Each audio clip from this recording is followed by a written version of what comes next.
സങ്കീർത്തനം 46. ദൈവം നമ്മോടുകൂടെ. ദൈവമാണ് നമ്മുടെ അഭയവും ശക്തിയും. കഷ്ടതകളിൽ അവിടുന്ന് സുനിശ്ചിതമായ തുണയാണ്.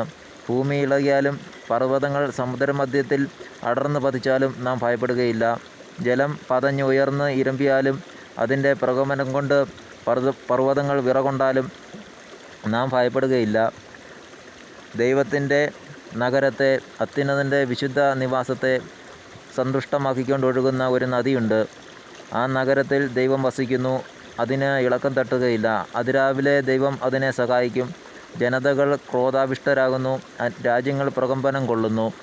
അവിടുന്ന് ശബ്ദമുയർത്തുമ്പോൾ ഭൂമി ഉരുകിപ്പോകുന്നു. സൈന്യങ്ങളുടെ കർത്താവ് നമ്മോടുകൂടെയുണ്ട്. യാക്കോബിൻ്റെ ദൈവമാണ് നമ്മുടെ അഭയം.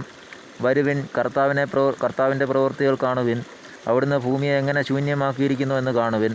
അവിടുന്ന് ഭൂമിയുടെ അതിർത്തിയോളം യുദ്ധമില്ലാതാക്കുന്നു. അവിടുന്ന് വില്ലൊടുക്കുകയും കുന്തം തകർക്കുകയും ചെയ്യുന്നു. രഥങ്ങളെ അഗ്നിക്കിരയാക്കുന്നു. ശാന്തമാകുക, ഞാൻ ദൈവമാണെന്നറിയുക. ഞാൻ ജനതകളുടെ ഇടയിൽ ഉന്നതനാണ്. ഞാൻ ഭൂമിയിൽ ഉന്നതനാണ്. സൈന്യങ്ങളുടെ കർത്താവ് നമ്മോടുകൂടെയുണ്ട്. യാക്കോബിൻ്റെ ദൈവമാണ് നമ്മുടെ അഭയം. ദൈവമായ കർത്താവിന് സ്തുതി.